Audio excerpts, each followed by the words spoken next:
Sophie, thank you. On BBC London, as the Mayor prepares to face... Also on the programme...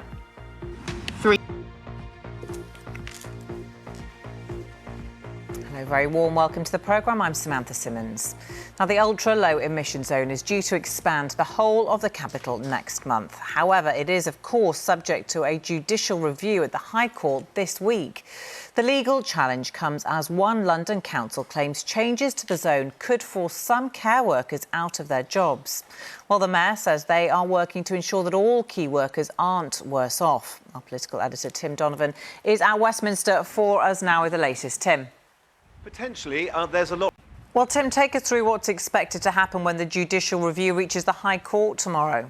The councils Well, we've been assessing some of the claims made about the Mayor's flagship clean air policy. To better understand its impact, you can read more on the BBC London website. Now, the impact of rising interest rates is forcing more landlords to sell up, further exacerbating the capital's rental crisis. That's according to some in the property sector. And data from property website Zoopla shows that 4,000 homes owned by landlords have been listed for sale every month in the capital so far this year.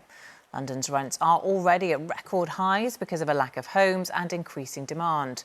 One London landlord has spoken to Tara Welsh about how renting out his flat has now become unaffordable. Well, do get in touch with us if you've got a housing story that you'd like to share. You can email us at hello@bbclondon@bbc.co.uk. Meanwhile, with the cost of pretty much everything continuing to rise, a borrowing scheme is becoming more widely available across the capital. If you need a carpet cleaner or a hedge trimmer for a one-off job, well, you can borrow these kind of items for a set amount of time, just like borrowing a book from the library. Luke Hanrahan's been to the latest Library of Things to open in Southwark. Now, if you're planning to travel by train anywhere this week, well, it could be pretty difficult with rail disruption expected for the next 6 days. It's because of an overtime ban by some train drivers. 15 companies are affected in the latest action by the ASLEF union over pay. Victoria Holland has the details. Victoria, thank you. Now, the NHS is 75 years old this week. Free at the point of use has been the mantra running through its core. But an ageing population and the COVID pandemic has put fresh focus and even more pressure on the National Health Service.